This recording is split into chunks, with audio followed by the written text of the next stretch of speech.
Within these hallowed halls at Fox 8 are the TV icons that grace the Fox 8 studios over the years. But before Big Chuck and Little John, before Houlihan and Big Chuck, there was the horror host that started it all, the man from Northeast Ohio, Ernie Anderson, who became Ghoulardi. Hey, Ghoulardi's too cool. He gets the poor cameraman open up the box. See, they got a little shocker in there, babies. You're pretty tricky, right? You didn't catch Ghoulardi. He was the oldest hippie. He was the first shock jock. He was way ahead of his time.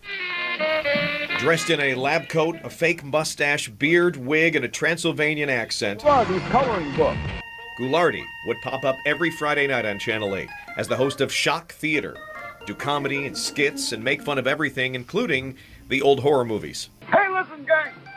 What do you think of the movie so far, huh? Hey, really bad. He did things that in that time and place were just unheard of to do, especially on television. And that included setting off fireworks in the studio, which Ghoulardi called the boom booms. Shit for the boom booms over there. You won't believe what this is going to do.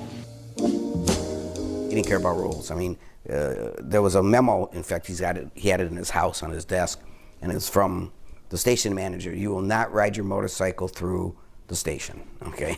Did he do it? Always, always. He'd run it through the front door, past the out to the studio. This is called the Ghoul Boat. And it was Ernie's or Ghoulardi's don't care, stick it to the man attitude that drew people in and consistently made Ghoulardi the highest rated show on Friday nights. You have to explain it in a historical context, and I explained to her that John F. Kennedy hadn't yet been assassinated, civil rights hadn't taken place yet, the Beatles hadn't stepped foot into America. It was a different place. Also in the early 60s, televisions were now in 90% of American homes, and people were looking for things to watch. During his second week on the air, Cleveland had temperatures in the single digits and several inches of snow. It was a cold snap, and Ghoulardi caught fire. He started the studio on fire. You know, you can't light up things, and he burned them drapes, and you know, the fireworks went off. This is the end. Color it finished. Whatever Ghoulardi did on Friday night was the talk of the weekend, the Monday morning water cooler, and the Monday playground. I was caught by my teacher daydreaming, and she stops the whole class. Mr. Ferguson, exactly what are you thinking about? And I'm like, well, there was this movie, The Amazing Colossal Man, and one by one, people in the class went, I got up, yeah, I saw that man, he was electrocuted at the end. And I see this look on the teacher's face like, I've lost control of the entire class on the sheer mention of a Ghoulardi program from the weekend. Okay, group, welcome back. We are live. And the problem with live in 1963 is that nobody was recording. So unfortunately, we don't have any real video of Ghoulardi except about 20 minutes from 4 years of TV shows that he put on.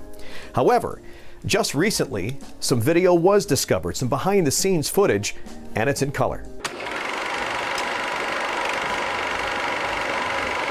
Until the last 2 years, to where there's been more footage surface. We have about, say, 18 more minutes of Ghoulardi footage from those 8mm films. Unfortunately, there's no sound, but throughout this never-aired footage, you can see Ernie in character the whole time. He's the king, and he knows he's the king. He's in his throne acting like the king. But that's all we have of Ernie and Ghoulardi. The show ended in 1966, and Ernie went off to California, where he became one of the most sought-after TV and commercial voice guys in the country. This is Ernie Anderson. Take one. Every woman's hair has individual conditioning needs. Normal hair needs a little, damaged hair needs more. But in that short 4-year period, Ghoulardi became one of the most famous people in Northeast Ohio. Like the police used to tell us that crime went down on Friday nights when he was on, because everybody came home to watch him. No matter what, you mean it was like must-see TV? Must-see TV. And, fortunately, we now have a new chapter to the Ghoulardi story. This new color video to be added to the Ghoulardi archives. 55 years later, the nostalgia of Ghoulardi continues to be celebrated every year through Ghoulardi Fest.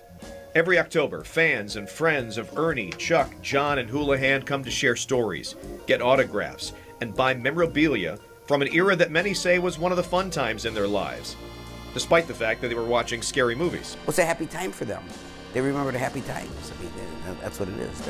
And it's anything that's like at Ghoulardi Fest is for fun. And it's like Disney World. You leave everything away. That type of embracing of nostalgia that Cleveland doesn't let go is actually part of what gives it its character.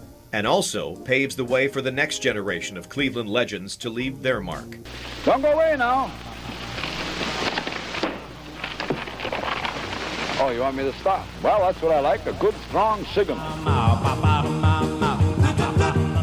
Top Meany, Fox 8 News.